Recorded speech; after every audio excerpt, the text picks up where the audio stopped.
Today I'm going to share with you some of my tips to keep my immune system healthy. Part of the immune system is the lymphatic system. And the lymphatic system is very important. It stores, produces, and carries very wonderful warriors called the white blood cells. If you maintain your lymphatic system healthy, you maintain your immune system healthy. You boost it. I'm going to show you very easily how I do it every morning. The lymphatic system is like a network of organs and tissues. It has areas to drain it. When you do the massage for the drainage, you don't need any oil. And just remember to be very, very gentle. And the main areas are the holes near the clavicle, very gentle, not too hard.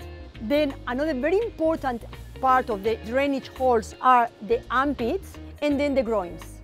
And doing this kind of easy gestures, what you do is helping your immune system to boost. And when you boost your immune system, it's much easier to be healthy.